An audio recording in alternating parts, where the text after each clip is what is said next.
तुम्हारे बेटे भाग्यशाली हैं। भगवान के गुरु के सामने कान पकड़ने का अर्थ है वो तप में आता है, तपस्वी हो गए। भाग्यशाली हैं जिन बेटों ने कान पकड़ के क्षमा मांगी है, उनको इतना बड़ा पुण्य का कर्मबंध हो गया कि कभी इन्हें अदालत के कटघरे में खड़े नहीं होना पड़ेगा। कभी इनके जीवन में ये अवभाग्य मानना चाहिए। गुरु के सामने आई एम सॉरी प्लीज कहना, क्षमा मांगना, गलती मांगना, भगवान के सामने तो और भाग्यशाली हैं।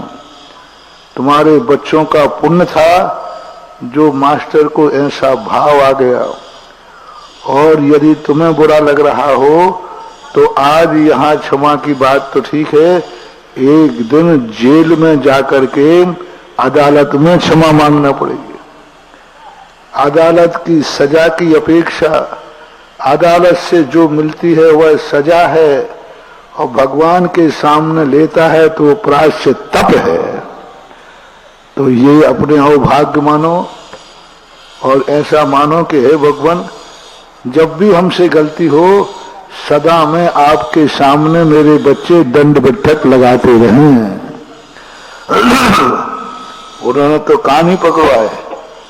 यदि हमारे शिविर में होता तो हाँ दंड बैठक लगवाते सीधे, और मुर्गा भी बनाना पड़े तो भी। हाँ, एक बार वो भी हुआ था। हाँ, 5000 शिविरार्थियों के सामने। लेकिन मैं जानता हूं कि आज गुरु के सामने यदि वो मुर्गा बन गया, दंड बैठक लगा लिए, यानी वो इतनी बड़ा पुण्य कमा लिया कि कभी उसे संसार के सामने झुकना नहीं पड़ेगा। संसारी लोग उसे नहीं झुका पाएंगे। इसको अवभाग्य मान करके धन मानो।